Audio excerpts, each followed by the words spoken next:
perspectives.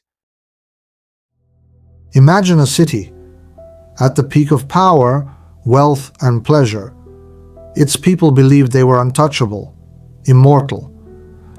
And then one morning, something beneath the earth awakens. Was it merely a natural disaster, or a slap from history? Was it a divine warning, or the consequence of a civilization blinded by its own arrogance, ignoring the signs? Why did Pompeii fall? What is Pompeii? Geography and strategic location. Its place in the ancient world Pompeii. Today, it is an archaeological site in southern Italy, near Naples, on the eastern shore of the Bay of Naples. But 2,000 years ago, this was not a ruin. It was a vibrant, thriving Roman city. Pompeii stood about 240 kilometers from Rome, the heart of the Roman Empire. This distance was an advantage, close enough to remain connected to imperial power, yet strategically positioned for trade. Access by sea provided enormous benefits. Overland routes linked the city to Rome's vast and sophisticated road network. And just to the north of the city rose a mountain, Vesuvius. At the time, people believed it was nothing more than an ordinary hill. It was quiet, green, covered with vineyards. Perhaps it was gathering strength for the roar it would one day unleash.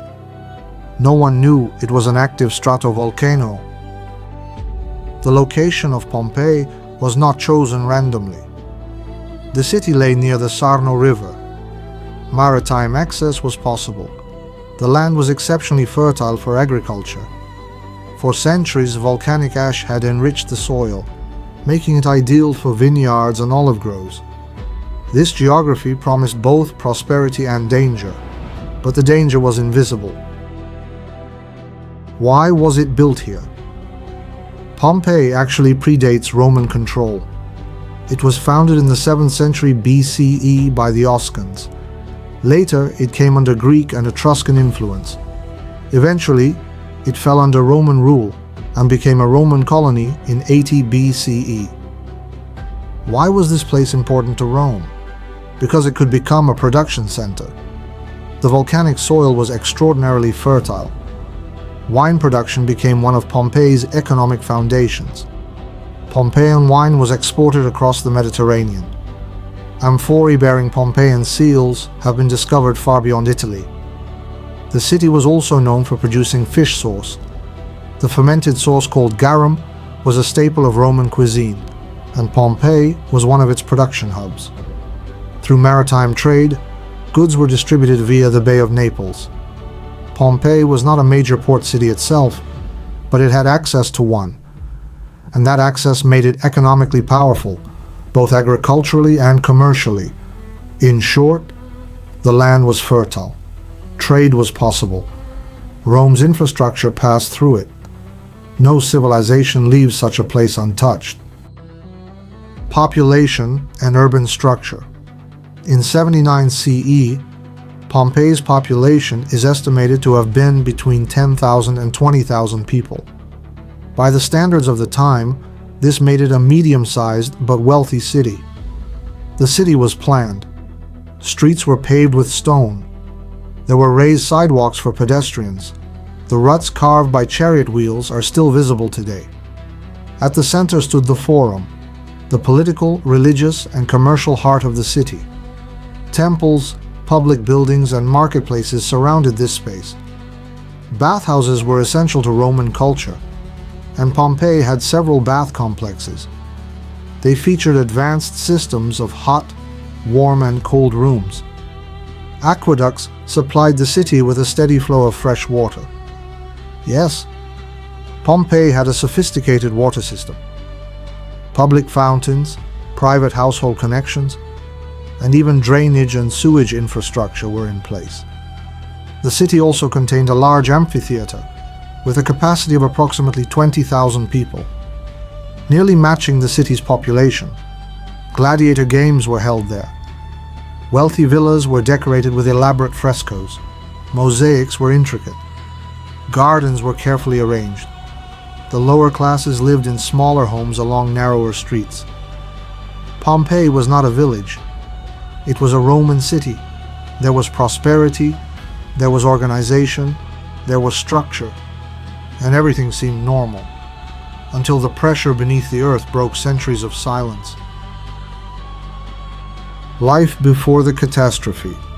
Power and display, daily life. Before the ash, before the silence. Pompeii was alive. This was not a struggling town. It was comfortable, confident, even proud. Wealthy families lived in large villas decorated with colorful frescoes and intricate mosaics. These homes were built around open courtyards with private gardens, fountains, and dining rooms designed to impress guests. Status mattered, appearance mattered, but that comfort had a foundation: slavery. Much of the labor in Pompeii was done by enslaved people.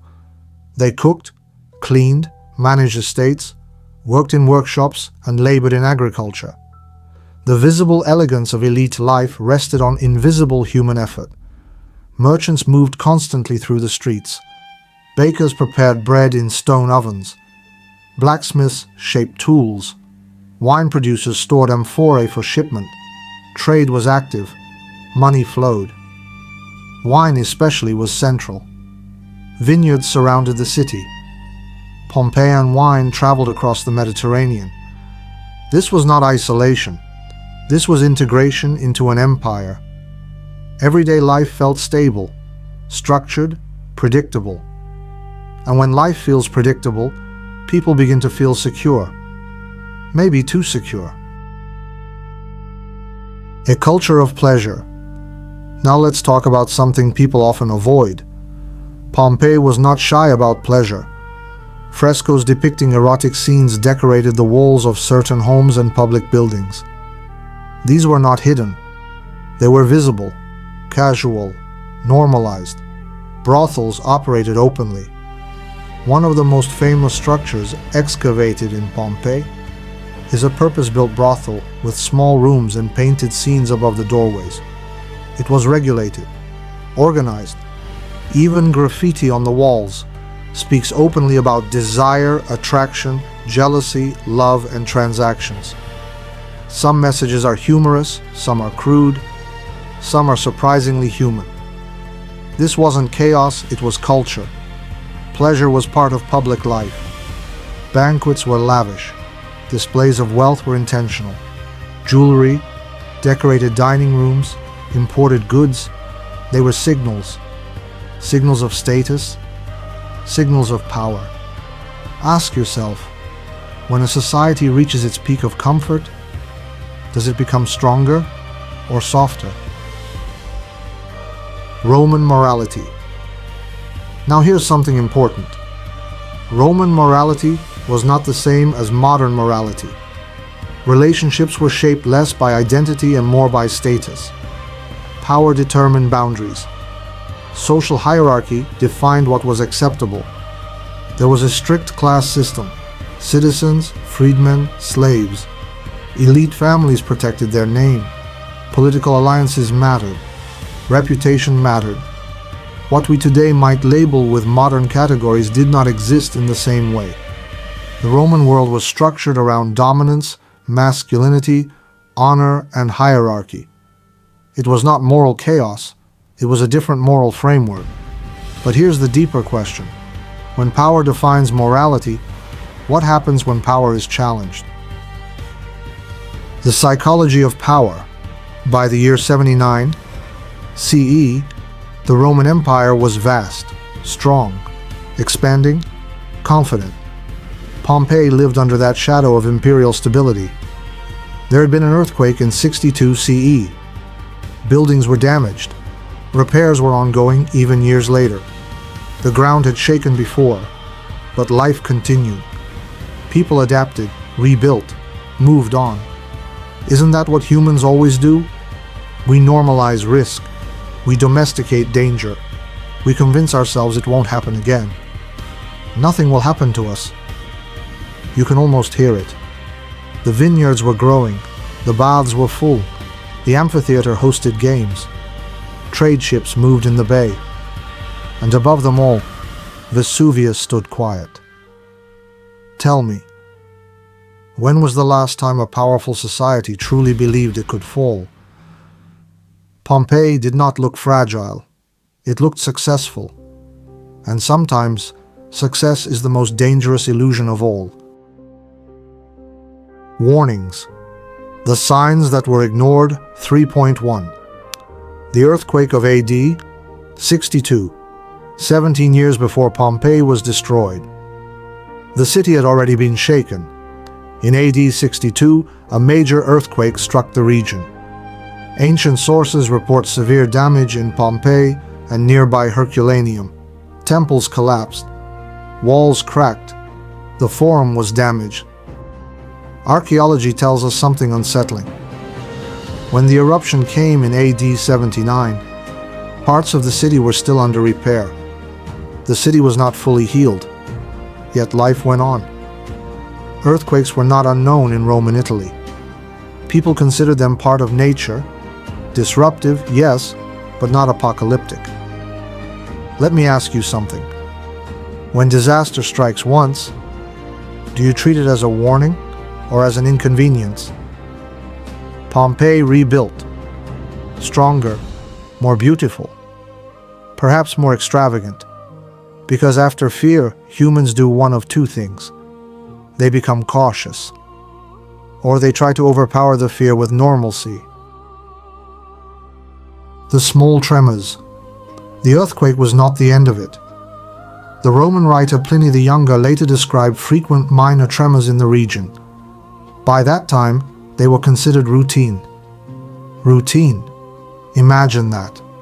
The ground moves beneath you, and no one panics, because it happens often enough to feel normal. The human mind adapts to repeated danger. It stops seeing it as danger.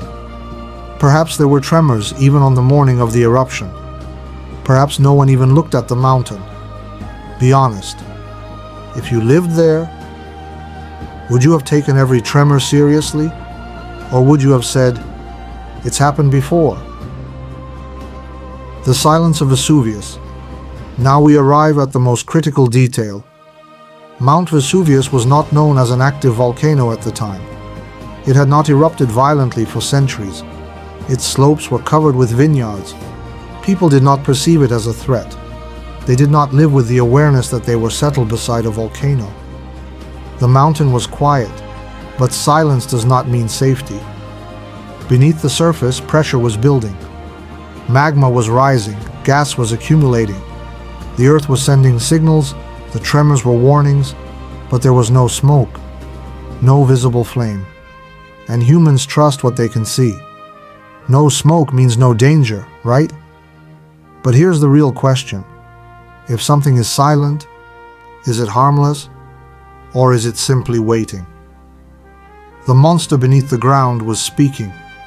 They just weren't listening. AD 79, the disaster, the beginning of the eruption. AD 79, likely late August, though some scholars argue for autumn. And one day, around midday, the mountain opened. Pliny the Younger described the moment in his letters. He was across the bay with his uncle, Pliny the Elder, when they saw an enormous cloud rising into the sky. He compared it to a pine tree, a tall trunk shooting upward, then spreading at the top like branches. Mount Vesuvius was no longer silent. This was what we now call a Plinian eruption, named after Pliny's account. Gas-rich magma exploded upward, sending ash and volcanic debris kilometers into the atmosphere. This was not a slow lava flow. This was a vertical devastation. If you had been there, looking at that column piercing the sky, would you have understood that history had just shifted, or would you have hesitated? The ash cloud and the darkness pumice began to fall. Light, porous stones, but relentless. Roofs started collapsing under the weight. The ash cloud blocked the sun. Day turned into night. Pompeii was swallowed by darkness. Pliny writes of screams, prayers, and people believing the gods had abandoned them. The darkness was so thick that visibility vanished completely. Breathing became painful. Ash filled the air. Imagine it. Black sky, shaking ground, stones falling from above. Where would you go? Would you run or freeze? The Pyroclastic Surge. But the deadliest phase came later. After hours of eruption, the volcanic column collapsed, and down the slopes came a lethal surge. Superheated gas, ash, volcanic fragments, a pyroclastic flow.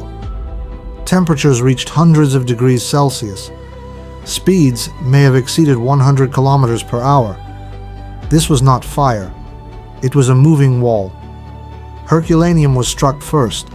Carbonized remains show how sudden and intense the heat was. Then the surge reached Pompeii. At that point, escape was nearly impossible. The human body cannot withstand that heat. Many died instantly. The final moments. The plaster casts we see today, they are not statues. They are the shapes of voids left behind. Bodies decomposed beneath layers of ash, leaving cavities. When archaeologists filled them with plaster, the final positions were revealed. Kneeling figures, people embracing, hands covering faces, a mother shielding her child. This was not war. This was not invasion. This was nature, indifferent and absolute. Pliny the Younger records that his uncle, Pliny the Elder, died during a rescue attempt, likely overcome by toxic gases. So let me ask you one last thing. No matter how advanced a civilization becomes, is it ever truly in control? Or is control just a fragile illusion? The city where time froze. Life preserved beneath the ash. The disaster destroyed, but it also preserved. Pompeii vanished, yet it was not erased. Buried beneath meters of ash and volcanic debris, oxygen was cut off. Decay slowed. Organic matter largely disappeared, but the structure of the city was sealed in place. Think about it. Bread left in ovens, doors half open, dishes on tables, frescoes still on the walls, as if the inhabitants had just stepped outside. Time stopped. This was not a looted battlefield, not an abandoned ruin fading over centuries. It was a single moment, locked in place. The ash was destructive, but it was also a seal. If everything around you froze today, what story would it tell about your life? The human casts. In the 19th century, excavators noticed cavities in the hardened ash layers. These voids were left behind by decomposed bodies. In the 1860s, archaeologist Giuseppe Fiorelli proposed pouring plaster into those cavities. The result was haunting. Final moments revealed. Facial expressions, tensed muscles, curled fingers. These are not statues. They are impressions of death. Some were found at doorways, some in the streets, some embracing one another. Modern forensic studies suggest many victims died within seconds due to extreme heat and toxic gases. But their last posture remained. Fear, instinct, human reflex. Tell me honestly, in your final seconds, would you reach for yourself or for someone else? Rediscovery in the 18th century centuries past.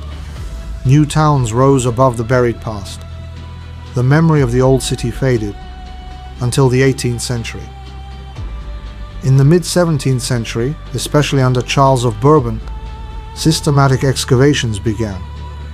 What started as accidental discoveries evolved into deliberate archaeological work, and the buried city began to surface.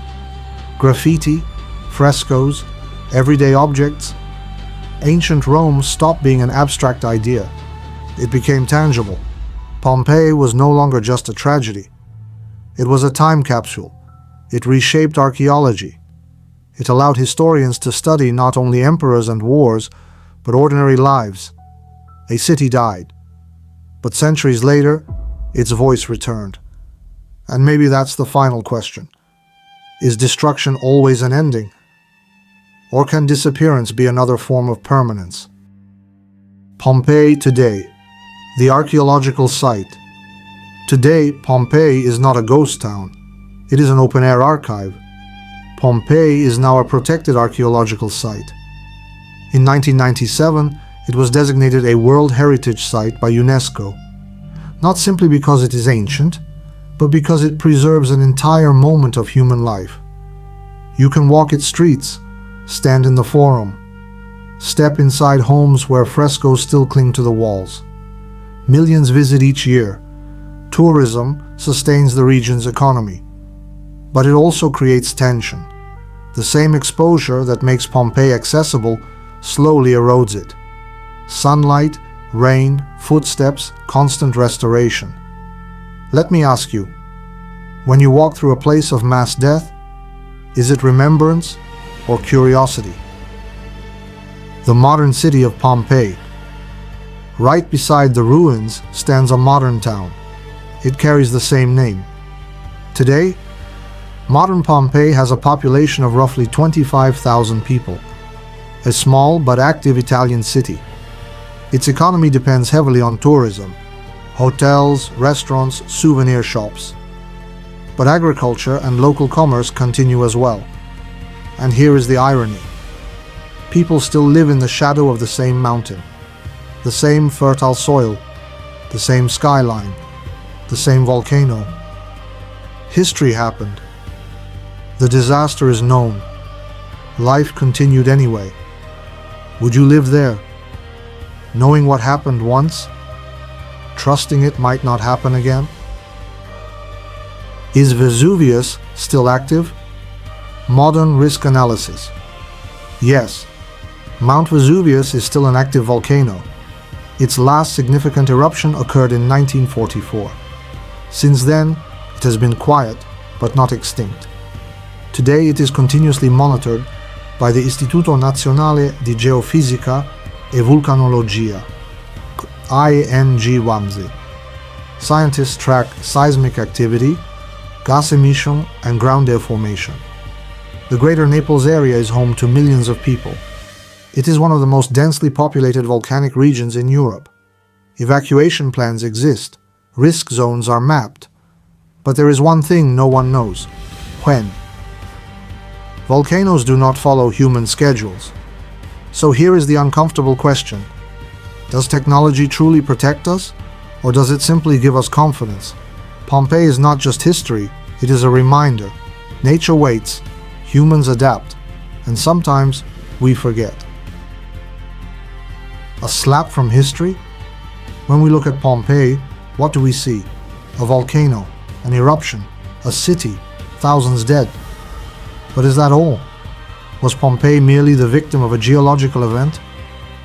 Scientifically, yes. Mount Vesuvius erupted. Pressure built. Energy released. Physics prevailed.